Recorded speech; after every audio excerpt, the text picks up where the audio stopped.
Ninth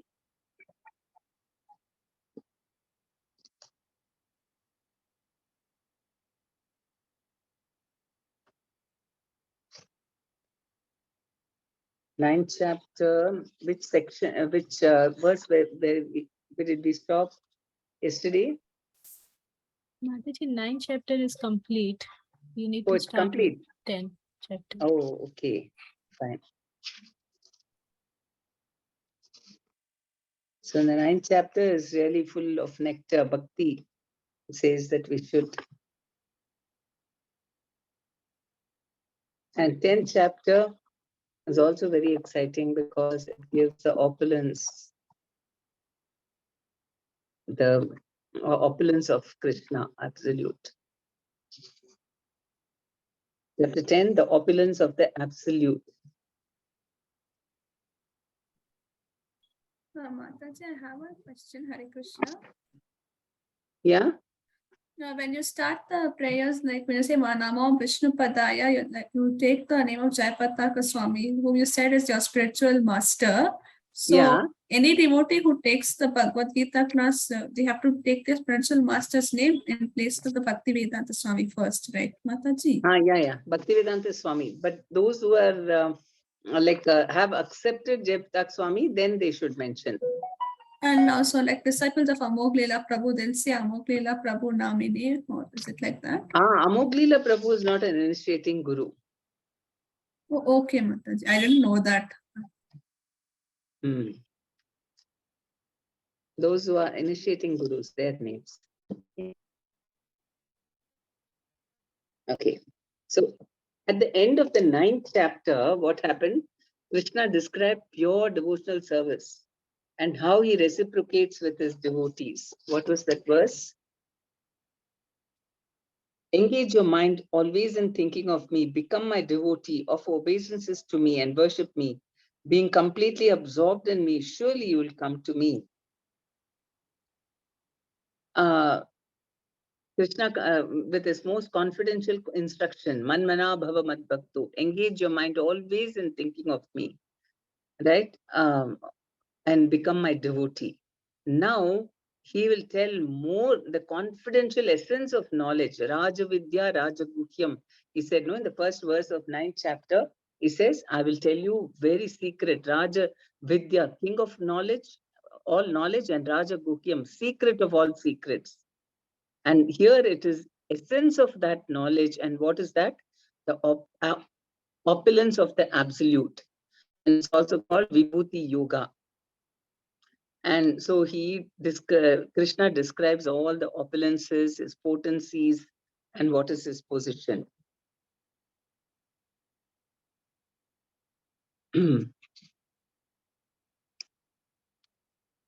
Because the more we do bhakti, only when we do bhakti, we can get knowledge about Krishna. And so we already did.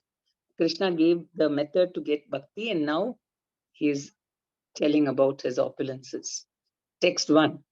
Shri Bhagavan Uvacha Bhuya Eva Mahabaho Shrunu Me Paramam Vacha Yatteham Priyamanaya Vakshyami Hitakamyaya. The Supreme Personality of Godhead said, listen again, O mighty armed Arjuna, because you are my dear friend. For your benefit, I shall speak to you further, giving knowledge that is better than what I've already explained. So this is even better than the previous one. The word Bhagavan is used here by Parashara Muni, one who is full in 6 opulences, who has full strength, full fame, wealth, knowledge, beauty, and renunciation. So what is the meaning of Bhagavan? Bhaga means opulence, and Van means one who possesses. So Bhagavan means one who possesses all opulences. And what are those? Parashara Muni has said there are 6 opulences. Wealth, intelligence, then knowledge, beauty, and renunciation. Sorry, strength, fame, wealth, then knowledge, beauty, and renunciation. So all these aspects, Bhagavan or the Supreme Lord has in full. he displayed all 6 opulences when Krishna was here. And so sages like Parashara Muni have all accepted Krishna as the Supreme Personality of Godhead. So that is the reason. If somebody asks, why do you accept Krishna as the Supreme? Why not others? Because he has all the 6 opulences completely. And he exhibited them when he was here on this earth also. So if they say, what about Lord Shiva? What about other people? No, the thing is, in the Shastras, it's mentioned that Shiva is also an expansion of Krishna, but he has 85% of what Krishna has. Vishnu has got 93%, and Brahma has got 77%. So like this, of the 64 qualities of Krishna, only Krishna has got 64 qualities. Others have got only 60. Vishnu's got only 60 qualities. And Lord Shiva and Vishnu's got, Vishnu's got 60, Shiva's got 55, and Brahma has got 50. And we living entities also, because Brahma is also Jiva, and we have, but it doesn't mean that we have 50 qualities like Krishna in minute quantity. So that is why, because he's got, and what are the 4 extra features of Krishna which others don't have? And that is Venu Madhurya. He plays the flute that nobody else. That's very, very sweet, and it attracts everybody. Venu Madhurya, Rupa Madhurya. Nobody is as beautiful as Krishna. He attracts everyone, even Lord Shiva. Even Shiva is always meditating on Krishna. So he's the most attractive. Rupa Madhurya, then Leela Madhurya. You see all the Leelas. Who's got the maximum number of very, very attractive Leelas? That is Krishna. And all his devotees also, special, right? They're all so much attached to him. They'll give up anything for him. They don't want anything else but only Krishna. So these 4 qualities belong only to Krishna. And so he's the Supreme. And he has all these 6 opulences in fullest extent. There is a song, Mataji, praising all this. Adaram Madhuram, Vadanam Madhuram, each Ah, of the Madhurashtakam. yes, everything about Krishna is so sweet. His smile, his walk, and his lips, Vadanam, the way he speaks, everything is very, very sweet. Yes. Therefore, great sages like Parashara Muni have all accepted Krishna as the Supreme Personality of Godhead. So this is a major reason for Krishna as the Supreme Person. And then even in the scriptures, we always quote Sadhu, Shastra, and Guru. So now the sadhus are all saying, that is Parashara Muni and Devala, Asita, like that. So many sages accepted Krishna as the Supreme. Then in the Shastra, we have this thing. In Bhagavatam, it says, in Brahma Samhita, it says, Govindam Adi Purusham Tamaham Bhajami. Govinda, that is written by, oh, I just have to take this call, 1 minute.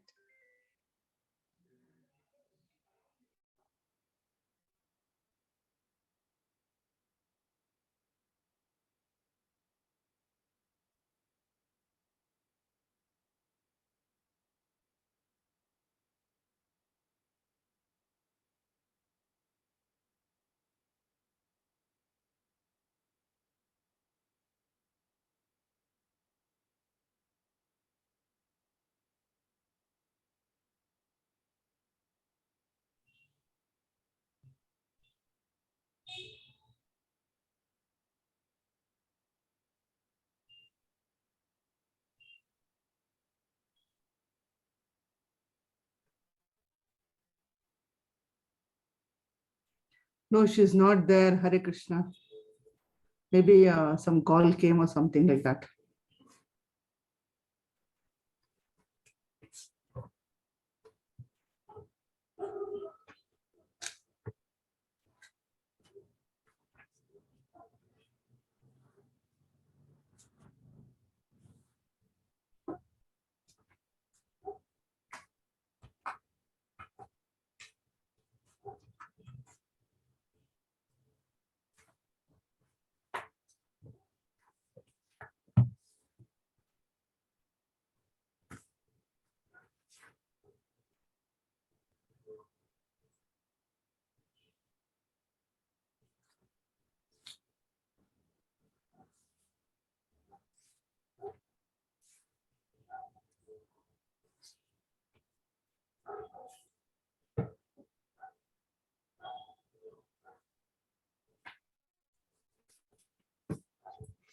Hare Krishna, Mataji.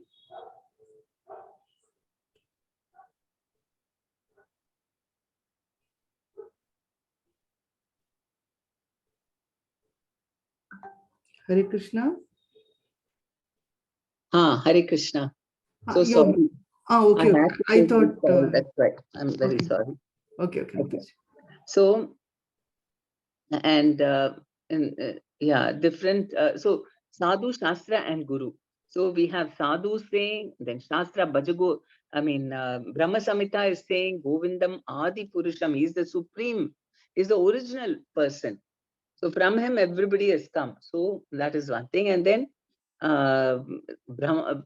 Bhagavatam also says, Ete cha kalam pumsa Krishnastu Bhagavan Swayam.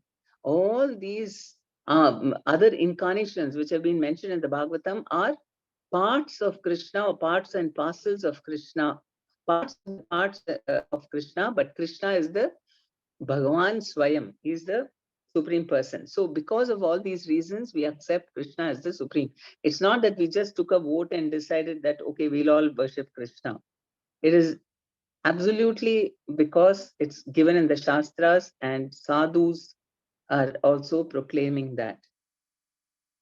And then, so Lord, from 7th chapter onwards, Krishna has started describing about himself, his different energies and how they're acting. And here he's explaining the specific opulences to Arjuna. Again, in this chapter, he tells Arjuna about his manifestations and various opulences. The more one hears about Supreme God, the more one becomes fixed in devotional service. One should always hear about the Lord in the association of devotees. That will enhance one's devotional service.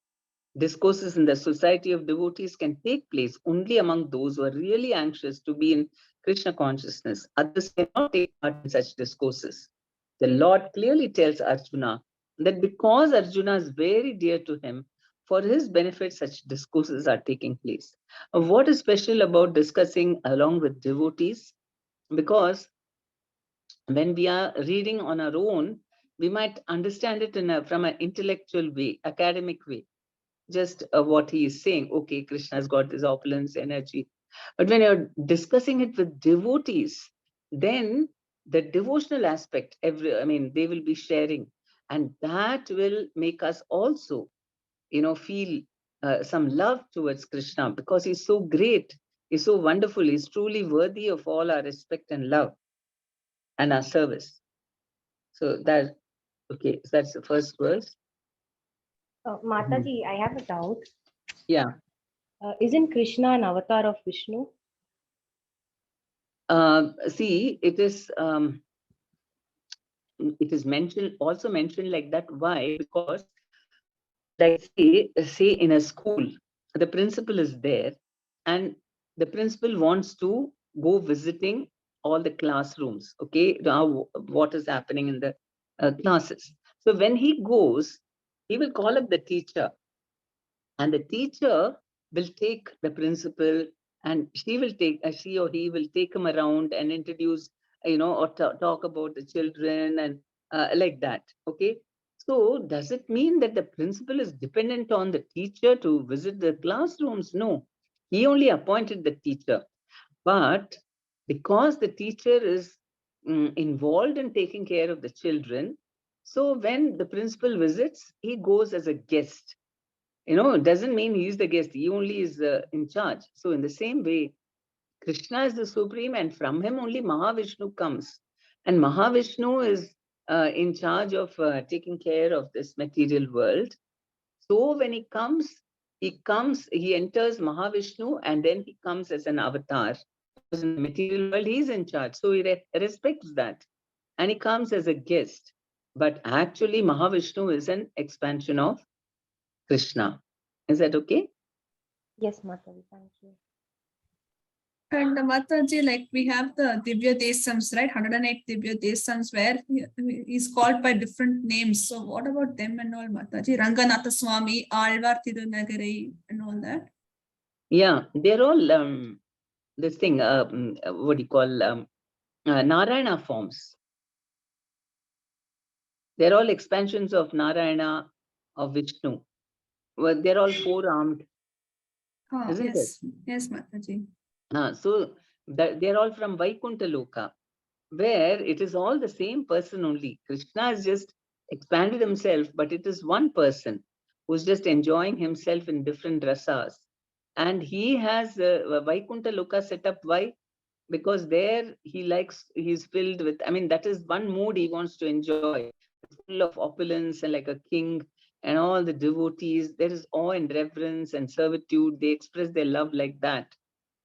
But Krishna wants to also taste something deeper. He wants to, taste all kinds of rasas. It's not that anything is wrong or bad or faulty or less or nothing like that. It is Krishna's desire, because he's full of opulence also. So he's experiencing that opulence with all his devotees who also enjoy that kind of opulences. And they want to serve him, but they enjoy that mood of opulence and servitorship. But in Goloka Vrindavana, Krishna hides his opulences and acts like an ordinary person because he wants to be just loved for himself, not because I'm opulent and all that. Right? So that is a pure love in Goloka. That's the difference. Yes, Mataji. Hare Krishna. Hare Krishna. Name viduhu suraganaha prabhavam na maharshaya adirhi devanam maharishinam cha sarvasa. Neither the hosts of demigods nor the great sages know my origin or opulences. For in every respect, I am the source of the demigods and sages. So nobody knows the extent of Krishna's opulences or his origin, because none of them were created before him. He is the origin of all of them. So how can they know about Krishna? Whatever he reveals, only they will know. So that is another thing. He's the cause of all causes. Govindam Adi Purusham. As stated in the Brahma Samhita, Lord Krishna is the Supreme Lord. No one is greater than him. He is the cause of all causes. Some immediate causes will always be there, but that cause also is the cause of Krishna. For example, if in a place there is drought, the immediate cause is because the rains didn't come. So then why didn't the rains come? Then you can think, okay, I mean, if you see it in an actual way, not a scientific, material science way, but then if you see why didn't the rains come?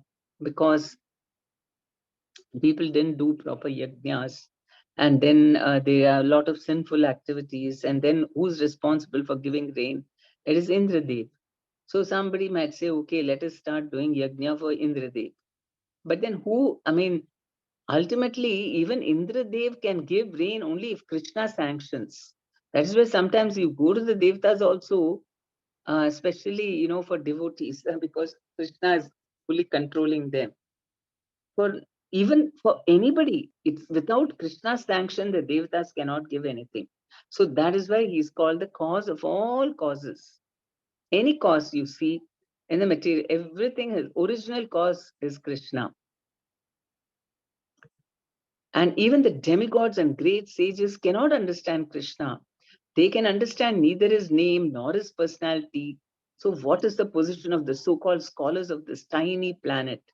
No one can understand why the Supreme God comes to earth as an ordinary human being and executes such wonderful, uncommon activities. One should know then that scholarship is not the qualification necessary to understand Krishna. So what is the quality required to know Krishna? Because even the demigods and great sages, they're all highly intelligent, intellectual people. They are not able to understand Krishna. Even the demigods, great sages, have tried to understand Krishna by the mental speculation. They failed to do so. That even great demigods are not able to understand the Supreme Personality of Godhead. They can speculate to the limits of their imperfect senses and can reach the opposite conclusion of impersonalism, of something not manifested by the three qualities of material nature, or they can imagine something by mental speculation, but it's not possible to understand Krishna by such foolish speculation. So that is the thing. Because we are encaged in this body, everyone, even the demigods, they are in subtle body and we are in gross body. So their bodies are much better. I mean, they have much more knowledge about this universe. And Brahmaji's maximum knowledge, all the material knowledge of this universe is there with him. So they're all, but then it is still based on their body and mind. To know Krishna, it is beyond body and mind. That's why they cannot also understand. And they try to speculate. Maybe Krishna is like this, maybe he thinks like that. It's all maybe based on our mind. It's not possible to understand Krishna by such foolish speculation. That's why even Indra got confused. No, he saw baby Krishna and he got so angry. This small boy, how wicked he is. He is trying to influence all these people to stop worshipping me, and they're obeying him, a small kid. Let me show my strength. And then he did that. He didn't understand. He couldn't recognize Krishna. Likewise, even Brahmaji, he thought, "This, how can this be God? He's such a small boy and he's eating all juta from his friends and all and running around, just like a small kid. So it's not possible He to kidnaps understand his this." friends and all to test Krishna. Yes. So that is what, through the body and mind, we cannot understand Krishna. Here the Lord indirectly says that if anyone wants to know the absolute truth, here I am present as the Supreme Personality of Godhead. I'm the Supreme. One should note this. So even though one cannot understand the inconceivable Lord who's personally present, he nonetheless exists. So he is there. We are not able to see him, but he is there very much. We can actually understand Krishna, who is eternal, full of bliss and knowledge, simply by studying his words in Bhagavad Gita and Srimad Bhagavatam. The conception of God as some ruling power or as some impersonal Brahman can be reached by persons who are in the inferior energy of the Lord. But the personality of God, it cannot be conceived unless one is in the transcendental position. So somebody as a just as a powerful person who's ruling over this material world, or I mean Brahmaji, or impersonal Brahman, the Brahma Jyoti also,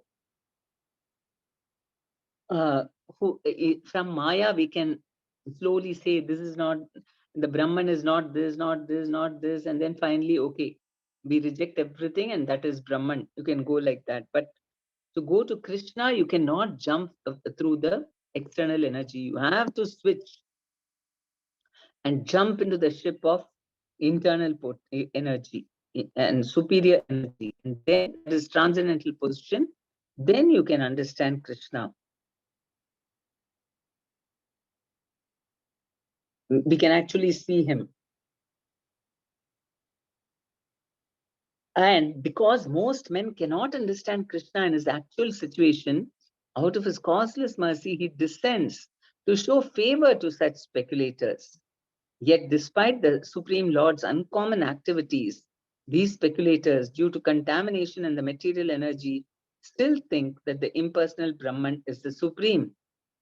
So, as long as we are thinking with our mind, then we'll think everything opposite of material must be spiritual. So, this is how they conclude, using their mind. See, spiritual and material are diametrically opposite. So, whatever we find in the material world, opposite of that should be spiritual. Here we have got form. So, in spiritual life, we don't have form. Here we are all separate. No, there we are all together, merged together. Here there is darkness in this world. There is only light. So like this opposite, here we have got so many designations and all that. There is no designation. All of us are one. So like this, using their mind, they try to conceive of the supreme absolute truth. But but they can only have a partial understanding through such a method.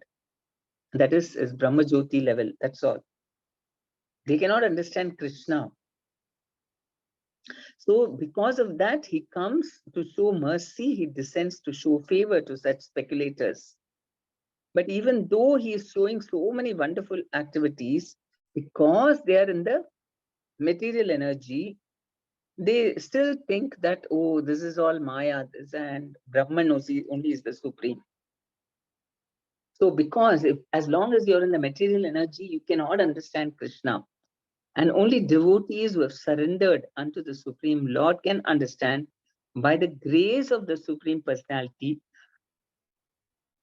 that he is Krishna. So the devotees of the Lord do not bother about the impersonal Brahman conception of God. Their faith and devotion bring them to surrender immediately unto the Supreme Lord. And out of the costless mercy of Krishna, they can understand Krishna. No one else can understand him. So even great sages agree. What is Atma? What is the Supreme? It is he whom we have to worship. So unless we have faith and devotion, and that's the most difficult thing to have, right? Faith. People somewhere, okay, they might have some little faith, but then when it comes to the crux, you have to make a decision. Then you have to take decisions. Then then okay, then I don't have so much faith. So I'll go by what I can see. Right? Many times, even we have to take a stand on something like that is true, that is the absolute truth, and then we have other people talking some other way. Like we see that in Krishna consciousness, we all believe in something. I mean, we're taught. We read the Bhagavad Gita. Krishna says something, and then maybe our relatives, friends, family, they may say something else. And if we have firm faith, we'll say, okay, they don't know, they're in Maya, so they're saying it. We'll not be shaken. But if we are not fixed like that, we are also prone to be influenced by material energy, then we'll start thinking, we'll get confused. Maybe what they say is true, that, this actually, this is not even the time to think about all this. And how do we know that Krishna is the Supreme? You cannot see Krishna, whatever they say. So like this, faith is very, very important. Faith and knowledge. Hare Krishna, Mataji. Yeah. Mataji, Rishi Sandipani, that is Krishna's master, he was aware of his identity, right? Because he asked him to go to Yamaloka and bring his son back and all. Yeah. So Sandipani was the one Rishi who was aware of him, right? No. Rishis are all aware that that Krishna is there and all that, but they don't know his full powers and what is there in Goloka. Some of them know, some of them know only about the Brahma Jyoti. Sandipani Muni was a devotee. So he is not just a rishi, because to be a guru of Krishna means he has to be a devotee, na?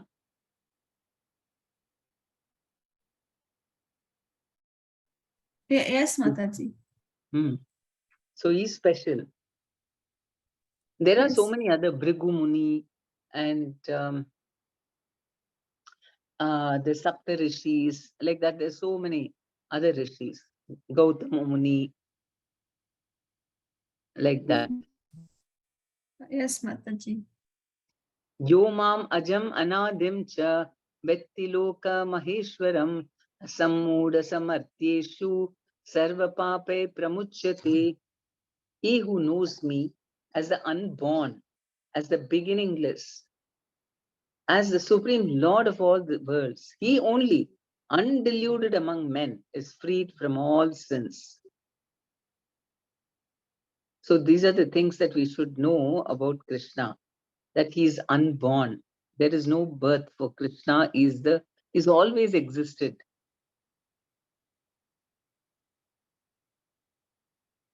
He is as the beginningless.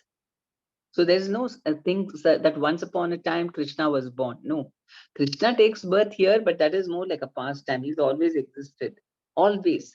See, here only in this material world, because it is temporary, it comes to existence at a particular time and then it is destroyed. All this is all past times. Just like Krishna wants to give us time to. I mean, has created this whole thing so that it's a setup, that we come here and we believe that we are this wherever we are born, then we think, oh, this is the reality. We get so absorbed in it, and so on. So he allows us to keep on going through different births, through on different planets, all that. And that for every now and then, what happens at the end of Brahma's day, the whole thing goes back into his body, right? All the universes enter his body, and there's no material creation. So that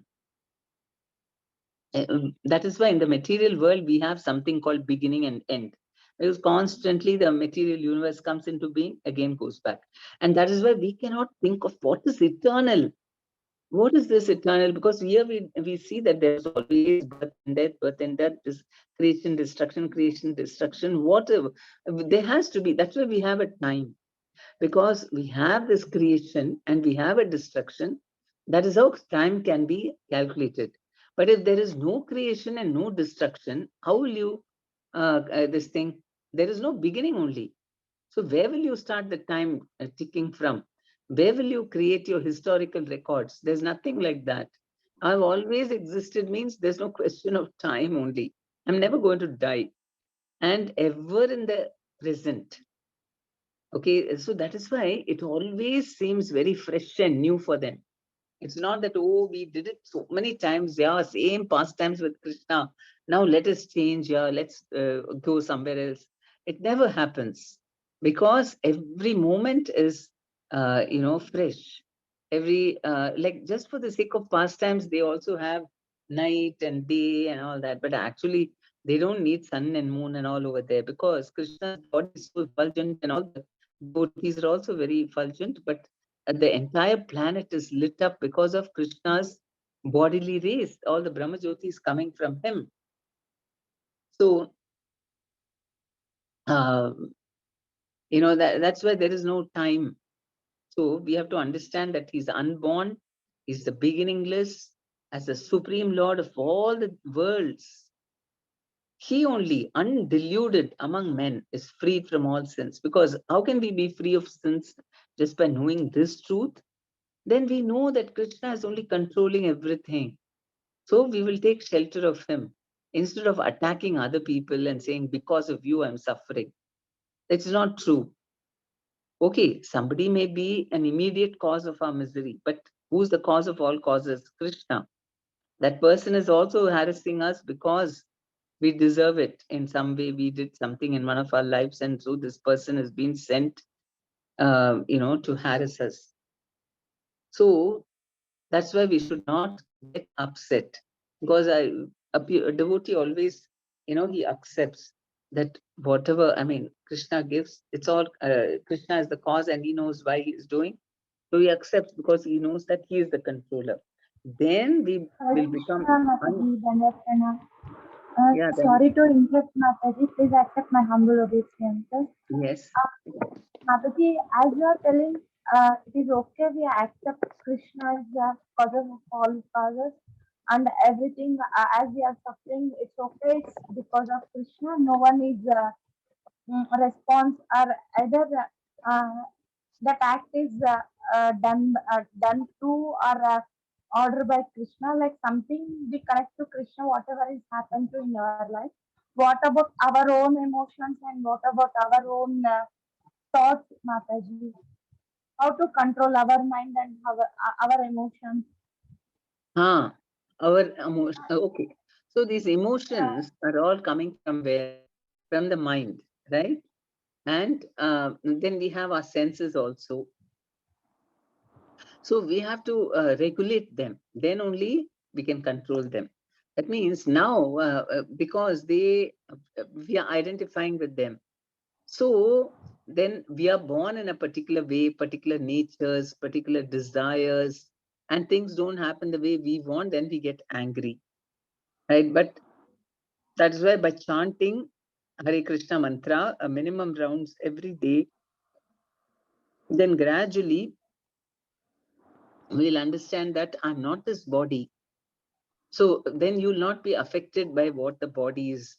The body will not react like before, always, wanting this, wanting that. I have to have this, otherwise, What's the point? In today's paper, it came, today's or yesterday, one girl, she committed suicide because her parents never took her shopping.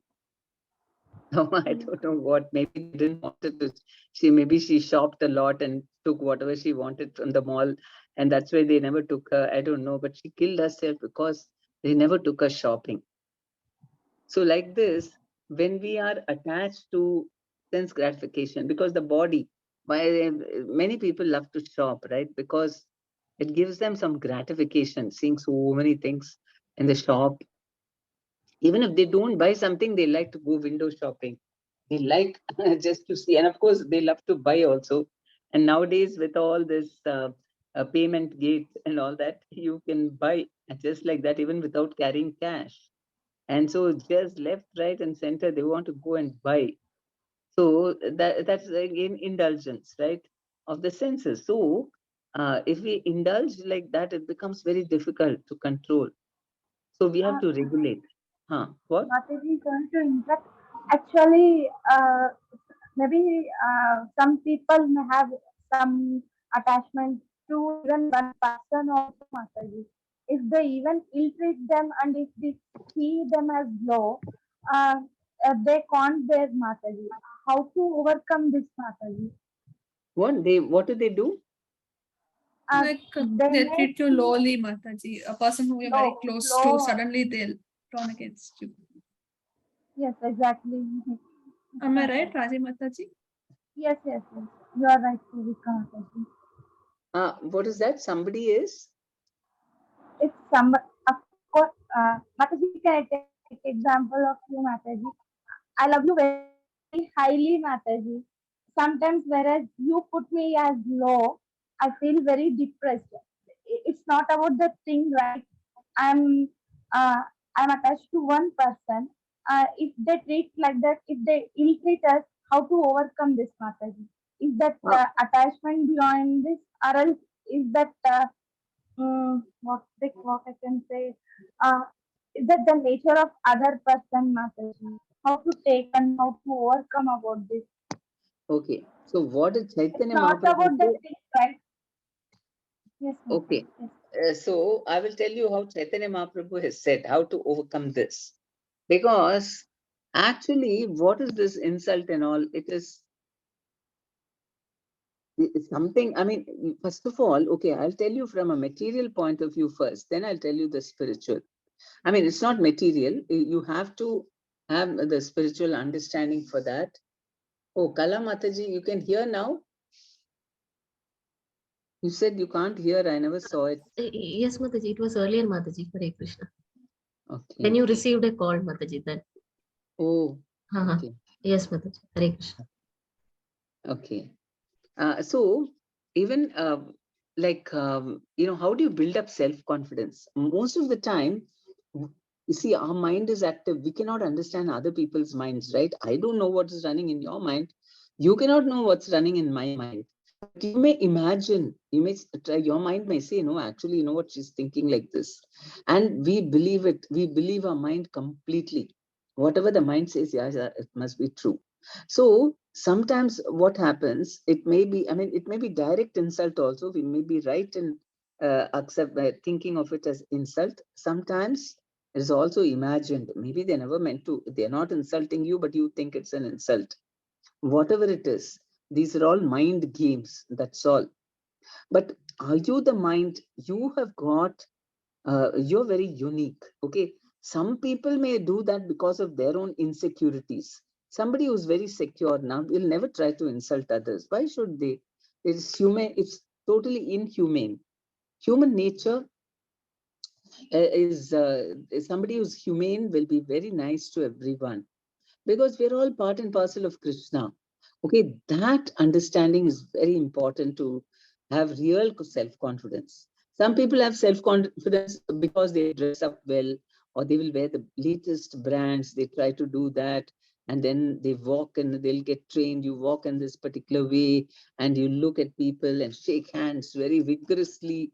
Then, all these things will give you self-confidence. Those are all superficial things because in spite of that, somebody may act like, even more this thing and try to put us down, because the material world is, you should first try to understand the psychology and you should accept it as it is.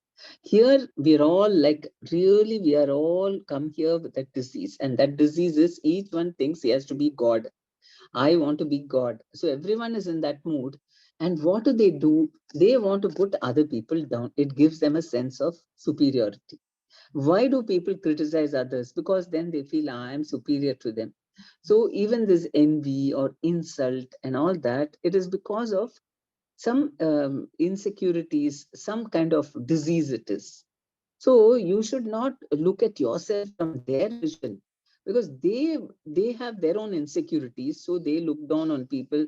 Why do people spoil the caste system, and then they'll say, oh, we are the superior things, and put down other people? Where that was not meant for that. It was meant for everyone's spiritual elevation.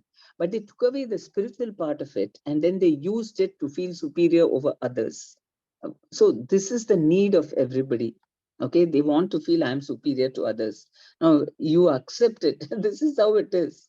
Everybody is going around like that. So that is why Chaitanya Mahaprabhu said, don't bother. You are a spirit soul. And first of all, you feel, once you think I'm a soul and I've got wonderful qualities, spiritually only we have good qualities. Materially, our qualities are all bogus. And there isn't, because the body is full of network of ignorance. What good qualities it will have? And so spiritually only any goodness we have is coming from the spirit, not from the body. Only tamoguna comes from the body. Satguna comes from the soul. So you are a person who is progressive in Krishna consciousness. You have faith in God. You are far, so that thing must give you a lot of confidence that I am very good. There's nobody, I am very unique. And I'm very special. Everybody is special. I'm not saying we should puff ourselves and think I'm better than others. No, I don't mean like that. I'm saying that everybody is unique. So you have your own, whatever, your individuality, which is very, very special.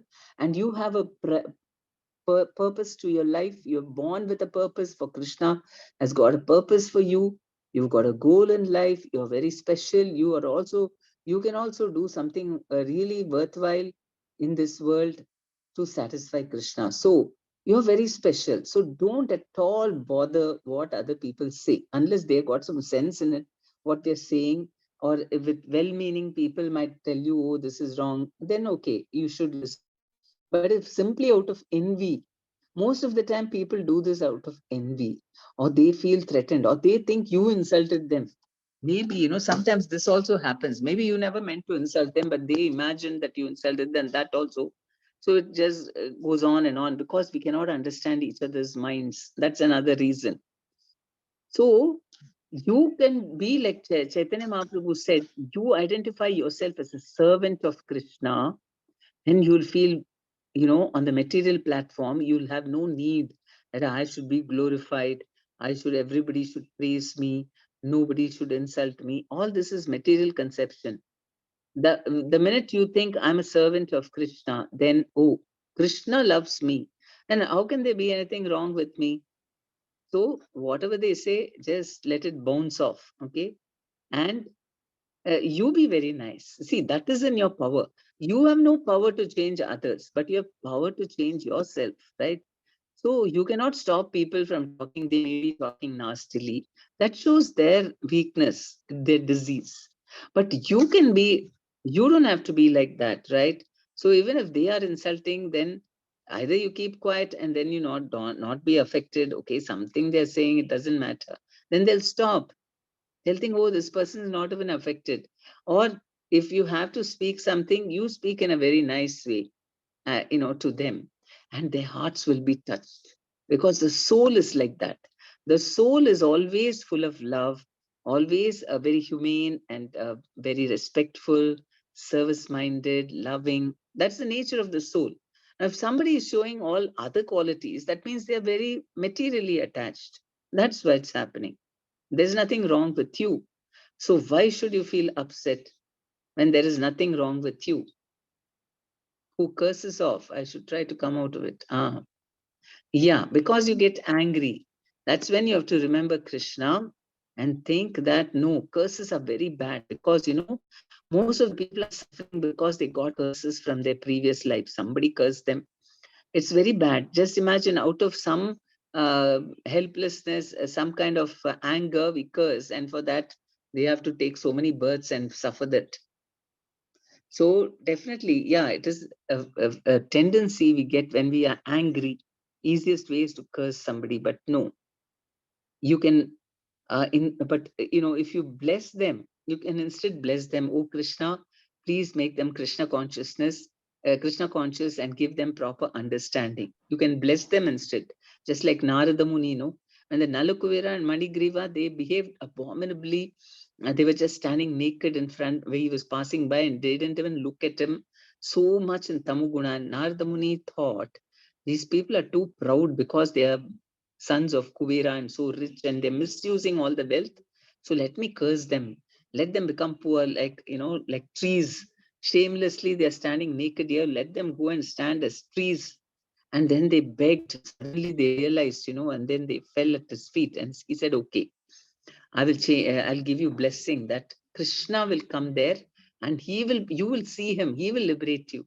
So he actually blessed. That curse was also for their good, and the blessing was also for their good.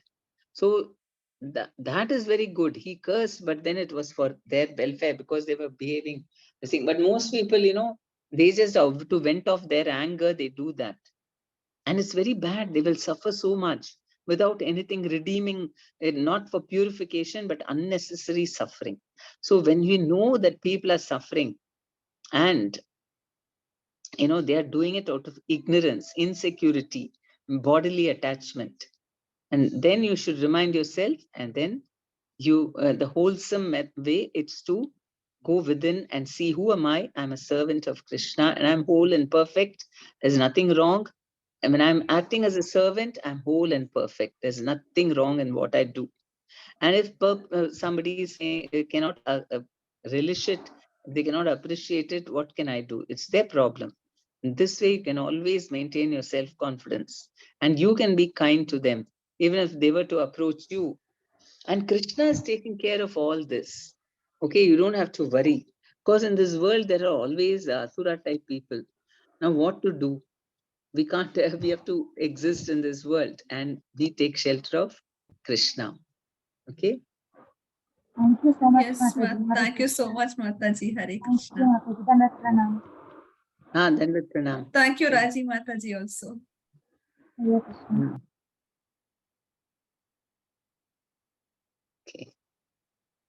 So Krishna is unborn and different from the Devatas and sages, supreme proprietor of all planets.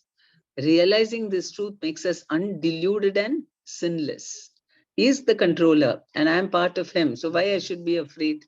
Isn't it? So then we don't retaliate, or we don't commit sins also. And we are very secure. See, the minute you take shelter of Krishna like this, you will feel secure. You'll not feel threatened about your identity. Oh, I don't know whether what I am, and you want everyone to approve of you. Then only you feel, sort of valued and all that. That will go away. Only acting under Sadhu, Shastra, and Guru makes everything truly auspicious in this material world. So see, that is what it makes it auspicious, and it makes you very self-confident, because I'm not what these people are thinking. I'm this thing. See, and most people, they make fun because they feel insecure about themselves. They try to put others down so that they feel, they go up. You push people down, then you're above them, right? And this is all it is. So it is just a game. It's a mind game. There, it's going on.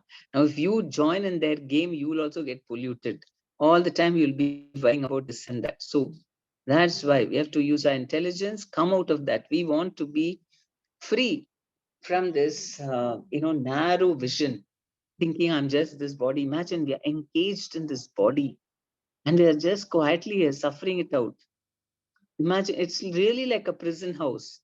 One thing is, we are put into this universe that itself is like a durg, and we are there. And on top of that, inside the body, the soul, which is supposed to be so free, it can go anywhere, sarvagata, anywhere it can go.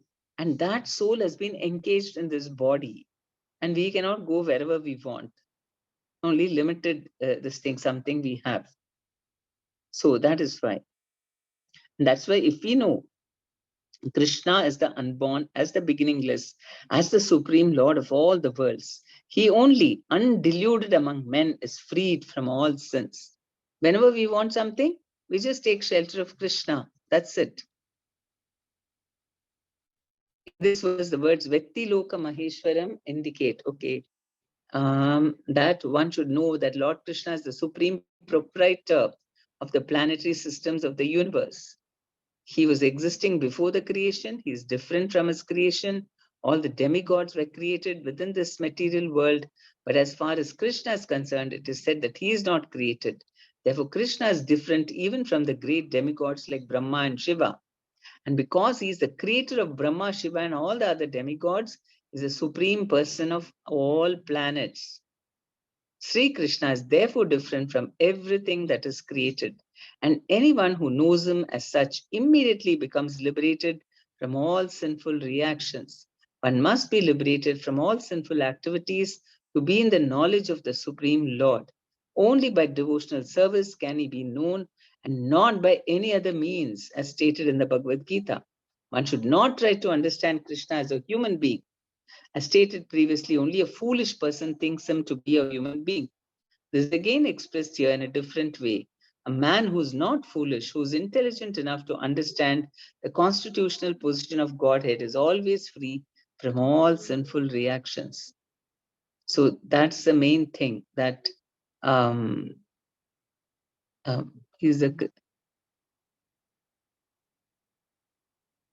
supreme proprietor of all the planets, of the entire universe, and he's the supreme person of all planets. Therefore, he's non-different. Therefore, Krishna is different from everything that is created. And if we know this, we'll become liberated. One should, and then if Krishna is known as the son of Devaki, then how can he be unborn? That's also explained. When he appeared before Devaki and Vasudeva, he was not born as an ordinary child. He appeared in his original form, and then he transformed himself into an ordinary child. Anything done under the direction of Krishna is transcendental. It cannot be contaminated by material reactions, which may be auspicious or inauspicious. So in the material world, something is good, something is bad, like that. But whatever we do under Krishna's instruction is good. Even Krishna told Yudhishthira to tell lies, that is also good. Everything is on the other hand, everything is inauspicious in this world because it doesn't take us to Krishna. Because the very material nature is inauspicious. We simply imagine it to be auspicious. We think, oh, if I go to the heavenly planets and I'm a nice ruler of a kingdom and all, then it's very auspicious. That is also inauspicious only because it's temporary and it's not real. Real auspiciousness depends on activities in Krishna consciousness and full devotion and service. Therefore, if we at all want our activities to be auspicious, then we should work under the directions of the Supreme Lord. Such directions are given in the authoritative scriptures such as Srimad Bhagavatam and Bhagavad Gita, or from a bona fide spiritual master. Because the spiritual master is the representative of Supreme Lord, his direction is directly the direction of the Supreme Lord. So the Guru, Sadhu, and Shastra all direct us in the same way, no contradiction between all these three. And all actions done under such direction are free from the reactions of pious and impious activities. That's why we should always consult and do. One who acts as a matter of duty because he has been ordered to do so by the Supreme Lord, and who does not seek shelter in the fruits of his activities, is a true renouncer. So first of all, we do things which Krishna wants us to do, and we don't hanker for the results of it. He is the true renouncer. Anyone acting under the direction of the Supreme Lord is actually a sannyasi and a yogi, and not the man who has simply taken the dress of the sannyasi or a pseudo yogi. So this is how sublime it is, Bhakti Yoga.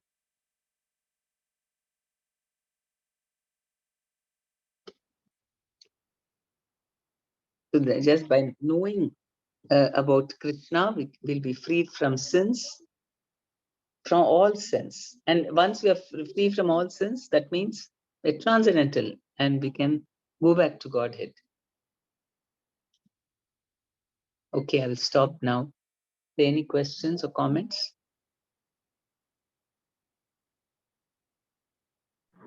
Hare Krishna Mataji, what do you mean by transcendental Mataji?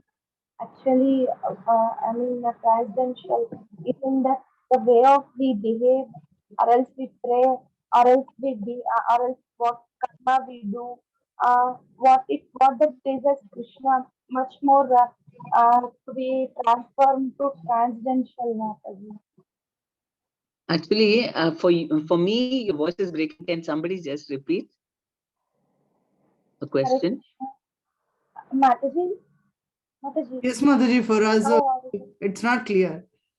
Can you just write, Rajeshwari? Purvika Yes, Mataji, Mataji. did you understand what she said? I think she's asking what is transcendental. Correct, Raji Mataji? Yes, yes. Is that transformation of our behavior, character, or else whatever karma we do? What does it please us Krishna to get that transcendental nature, or else something transcendental exact? We mean Mataji. Transcendental means it transcends the three modes of sattva, rajas, and tamoguna.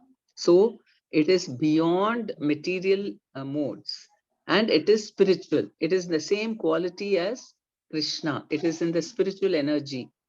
Okay, not the Maya, not Mahamaya, but Yoga Maya, which is under the control of Radharani. That is transcendental. Above the three modes, above the bodily platform. Okay, Mataji. Thank you so much, Mataji. Hare Krishna. Hare Krishna. Okay. Hare Krishna Yes. Mataji. Yeah. Sorry, Mataji. Actually, my friend has also joined our classes from now on. She studies with me in college. Subiksha. Okay. Okay. Welcome, Subiksha. Hare Krishna Mataji, thank you. Hare Krishna. I hope it's not because you joined from the middle. I hope it makes some sense. Yes, Mataji, of course it does, because I used to read the Bhagavad Gita on my own and I used to watch YouTube videos about the explanations and all. Wow. Okay. Very nice. Welcome then. Thank you so She is also a devotee, Mataji. Such a miracle. Krishna made us friends. And that to study the same college, that too. Okay. Very nice. Okay. So I'm very sorry. Only on Tuesdays you excuse me because I have a class now. Utkarshini Mataji, can you just wind up? Maybe ask a few questions and chant or just the questions. Okay, I think just the questions, one or two I'll ask Mataji, it's already late. Yeah, okay. Thank you very much. I'm sorry. Okay. Hare Krishna. See you all tomorrow. Okay, Mataji, Hare Krishna. Thank you, Mataji. Hare Krishna, Preeti Mataji, you can stop with the video, recording. Preeti Mataji, Hare Krishna. Mataji, I should stop the recording. Yes, Mata. Okay, yeah. Yeah, Mataji was speaking about the opulences. Can anyone